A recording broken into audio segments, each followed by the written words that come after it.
ശിശു മനഃശാസ്ത്രത്തിന്റെ പ്രാധാന്യം. എന്തിനാണ് നമ്മൾ കുട്ടികളുടെ മനഃശാസ്ത്രം പഠിക്കുന്നത്?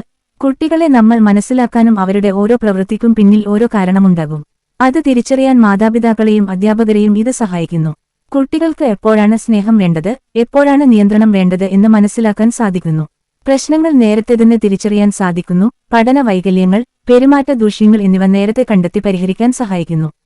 ശിശു വികാസത്തെ പ്രധാനമായും 4 വിഭാഗങ്ങളായി തിരിക്കാം. ശാരീരിക വികാസം അഥവാ ഫിസിക്കൽ ഡെവലപ്മെന്റ്. ഇത് ശരീരത്തിന്റെ വളർച്ചയും പേശികളുടെ നിയന്ത്രണത്തെയും സൂചിപ്പിക്കുന്നു. ഗ്രോസ് മോട്ടോർ സ്കിൽസ്, നടക്കുക, ഓടുക, ചാടുക തുടങ്ങിയ വലിയ ചലനങ്ങൾ. ഫൈൻ മോട്ടോർ സ്കിൽസ്, എഴുതുക, ചിത്രം വരക്കുക, ബട്ടൺ ഇടുക തുടങ്ങിയ വിരലുകൾ ഉപയോഗിച്ചുള്ള സൂക്ഷ്മമായ ജോലികൾ. ബൗദ്ധിക വികാസം അഥവാ കോഗ്നിറ്റീവ് ഡെവലപ്മെന്റ്. കുട്ടി എങ്ങനെ ചിന്തിക്കുന്നു, ലോകത്തെ എങ്ങനെ മനസ്സിലാക്കുന്നു എന്നതാണ് ഇതിൽ വരുന്നത്. ഭാഷാ പഠനം, ഓർമ്മശക്തി, ഭാവന, പ്രശ്നപരിഹാര ശേഷി എന്നിവ ഇതിന്റെ ഭാഗമാണ്. വൈകാരിക വികാസം അഥവാ ഇമോഷണൽ ഡെവലപ്മെന്റ്. വികാരങ്ങളെ തിരിച്ചറിയാനും പ്രകടിപ്പിക്കാനുമുള്ള കഴിവ്. ഭയം, സന്തോഷം, അസൂയ, സഹതാപം എന്നിവ കുട്ടിയിൽ എങ്ങനെ വികസിക്കുന്നു എന്ന് ഇതിൽ പഠിക്കുന്നു. സാമൂഹിക വികാസം അഥവാ സോഷ്യൽ ഡെവലപ്മെന്റ്. മറ്റുള്ളവരുമായി ഇടപഴകുക, നിയമങ്ങൾ പാലിക്കുക, സുഹൃത്തുക്കളെ ഉണ്ടാക്കുക, സഹകരിക്കുക തുടങ്ങിയ കാര്യങ്ങൾ കുട്ടി പഠിക്കുന്നത് ഈ ഘട്ടത്തിലാണ്. ജർമ്മൻ അമേരിക്കൻ മനഃശാസ്ത്രജ്ഞനായ എറിക് എറിക്സൺ വികസിപ്പിച്ചെടുത്ത മനോസാമൂഹിക വികാസ സിദ്ധാന്തത്തിൽ ശിശു മനഃശാസ്ത്രത്തിലെ ഏറ്റവും സ്വാധീനമുള്ള പഠനങ്ങളിൽ ഒന്നാണ്. മനുഷ്യന്റെ വികാസം ജനനം മുതൽ മരണം വരെ 8 ഘട്ടങ്ങളിലൂടെയാണ് കടന്നുപോകുന്നതെന്ന് അദ്ദേഹം പറയുന്നുണ്ട്. ഓരോ ഘട്ടത്തിലും വ്യക്തി ഒരു മാനസിക പ്രതിസന്ധി നേരിടുന്നു. അത് വിജയകരമായി പരിഹരിക്കപ്പെടുമ്പോൾ ആ വ്യക്തിയിൽ ഒരു സവിശേഷമായ ഗുണം രൂപപ്പെടുന്നു. കുട്ടിക്കാലവുമായി ബന്ധപ്പെട്ട ആദ്യത്തെ 5 ഘട്ടങ്ങളെക്കുറിച്ച് പറയാം. ഒന്നാമത്തത് വിശ്വാസം അല്ലെങ്കിൽ അവിശ്വാസം. ജനനം മുതൽ 1.5 വയസ്സുവരെ ഒരു കുട്ടിക്ക് ഭക്ഷണത്തിനും സുരക്ഷയ്ക്കും സ്നേഹത്തിനുമായി പൂർണ്ണമായും മാതാപിതാക്കളെ ആശ്രയിക്കേണ്ടി വരുന്നു. ആ സമയത്ത് മാതാപിതാക്കൾ കുട്ടിയുടെ ആവശ്യങ്ങൾ കൃത്യമായി നിറവേറ്റിയാൽ കുട്ടിയിൽ വിശ്വാസം വളരുന്നു. ഇതിൽ പരാജയപ്പെട്ടാൽ കുട്ടിക്ക് ലോകത്തോടും മറ്റുള്ളവരോടും അവിശ്വാസം തോന്നും. അതുകൊണ്ട് ഇതിൽ നിന്ന് ലഭിക്കുന്ന ഗുണം നല്ലൊരു പ്രതീക്ഷ ഉണ്ടാകുന്നു കുട്ടികളിൽ. രണ്ടാമത്തത് സ്വയംഭരണം അല്ലെങ്കിൽ സംശയം. 1.5 വയസ്സു മുതൽ 3 വയസ്സുവരെ കുട്ടികൾ സ്വന്തമായി കാര്യങ്ങൾ ചെയ്യാൻ പഠിക്കുന്നു. ഉദാഹരണത്തിന് തനിയെ ഭക്ഷണം കഴിക്കുക, വസ്ത്രം ധരിക്കുക ആഗ്രഹിക്കുന്ന ഘട്ടമാണിത്. ഫലം, കുട്ടികളെ അവരുടെ ചെറിയ കാര്യങ്ങൾ ചെയ്യാൻ അനുവദിക്കുകയും പ്രോത്സാഹിപ്പിക്കുകയും ചെയ്താൽ അവരിൽ ആത്മവിശ്വാസം ഉണ്ടാകും. എന്നാൽ അവരെ എപ്പോഴും തടയുകയോ പരിഹസിക്കുകയോ ചെയ്താൽ അവർക്ക് തങ്ങളുടെ കഴിവിൽ സംശയവും നാണക്കേടും തോന്നും. ഇതിന്റെ ഗുണം അവരിൽ ഇച്ഛാശക്തി ഉണ്ടാകും. മൂന്നാമത്തത് മുൻകൈ എടുക്കൽ അല്ലെങ്കിൽ കുറ്റബോധം. 3 വയസ്സ് മുതൽ 5 വയസ്സുവരെ കളികളിലൂടെയും ചോദ്യങ്ങളിലൂടെയും കുട്ടി ലോകത്തെ പര്യവേഷണം ചെയ്യുന്ന ഘട്ടം. ഫലം, കുട്ടിയുടെ ചോദ്യങ്ങൾക്ക് മറുപടി നൽകുകയും അവരുടെ കളികളിൽ പ്രോത്സാഹനം നൽകുകയും ചെയ്യുമ്പോൾ അവർ മുൻകൈ എടുക്കാൻ പഠിക്കുന്നു. എന്നാൽ കുട്ടിയെ എപ്പോഴും അടിച്ചമർത്തുകയാണെങ്കിൽ താൻ ചെയ്യുന്നത് തെറ്റാണെന്ന കുറ്റബോധം അവരിൽ വളരും. ഇതിൽ നിന്നുണ്ടാകുന്ന ഗുണം ലക്ഷ്യബോധമുണ്ടാകുന്നു. 4 അധ്വാനശീലത അല്ലെങ്കിൽ അപകർഷതാബോധം. 5 വയസ്സ് മുതൽ 12 വയസ്സുവരെ സ്കൂൾ പ്രായം. പുതിയ കാര്യങ്ങൾ പഠിക്കാനും കഴിവുകൾ തെളിയിക്കാനും കുട്ടി ശ്രമിക്കുന്ന ഘട്ടം. ഫലം, അധ്യാപകരിൽ നിന്നും മാതാപിതാക്കളിൽ നിന്നും അംഗീകാരം ലഭിക്കുമ്പോൾ കുട്ടിക്ക് താൻ പ്രാപ്തനാണെന്ന ബോധം, അധ്വാനശീലത ഉണ്ടാകുന്നു. പരാജയപ്പെടുമ്പോൾ ശകാരിക്കുകയാണെങ്കിൽ കുട്ടികളിൽ അപകർഷതാബോധം വളരും. ഇതിൽ നിന്ന് ലഭിക്കുന്ന ഗുണം പ്രാപ്തി അവരിലുണ്ടാകുന്നു. 5 വ്യക്തിത്വം അല്ലെങ്കിൽ ആശയക്കുഴപ്പം. 12 മുതൽ 18 വയസ്സുവരെ കൗമാരം. വിവരണം, ഞാൻ ആരാണ് എന്ന ചോദ്യത്തിന് ഉത്തരം തേടുന്ന ഘട്ടം.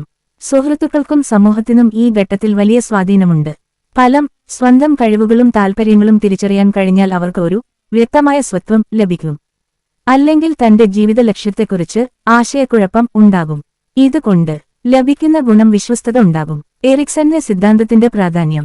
എറിക്സന്റെ അഭിപ്രായത്തിൽ ഒരു ഘട്ടത്തിലെ പരാജയം അടുത്ത ഘട്ടത്തെ ബാധിക്കും.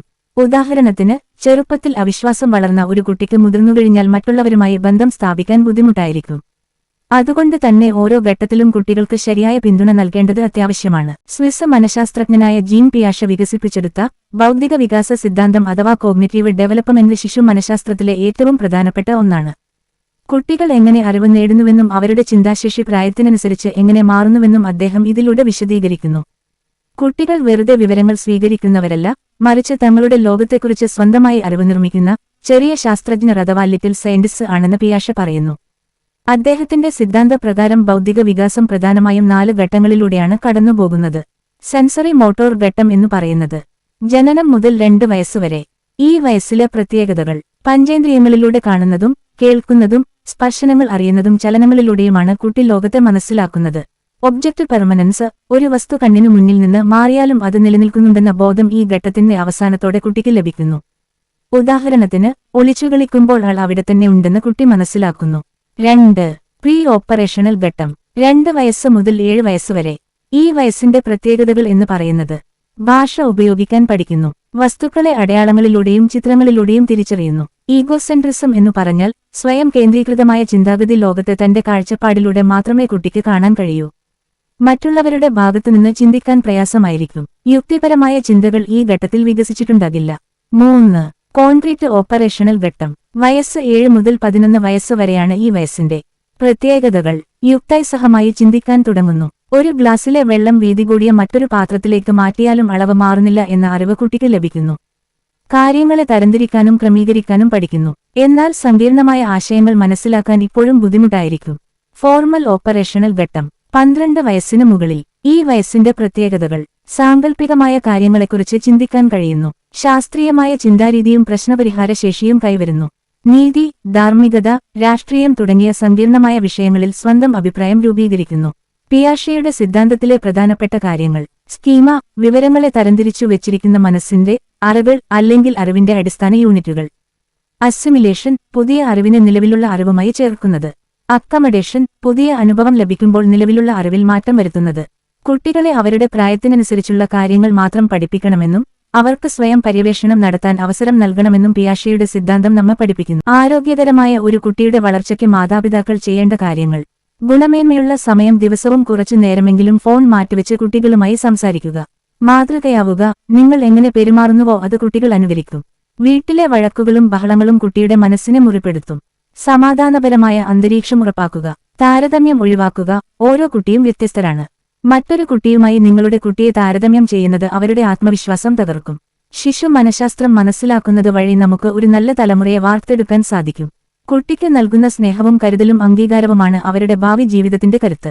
കുട്ടികൾ ചെയ്യുന്ന തെറ്റുകളെ ശിക്ഷിക്കുന്നതിനേക്കാൾ ആ തെറ്റിലേക്ക് അവരെ നയിച്ച മാനസികാവസ്ഥ മനസ്സിലാക്കി തിരുത്തുകയാണ് വേണ്ടത്. ഈ ഇൻഫർമേഷൻ നിങ്ങൾക്ക് യൂസ്ഫുൾ ആയി എന്ന് വിശ്വസിക്കുന്നു. കുട്ടികളെ വളർത്തുന്ന നിങ്ങളുടെ വേണ്ടപ്പെട്ടവർക്കും ഈ വീഡിയോ ഷെയർ ചെയ്യുക. സബ്സ്ക്രൈബ് ചെയ്താൽ ഇതുപോലത്തെ സൈക്കോളജി ഇൻഫർമേഷൻ ഉള്ള വീഡിയോ നിങ്ങൾക്ക് ലഭിക്കുന്നതാണ്. വീഡിയോ കണ്ട എല്ലാവർക്കും നന്ദി.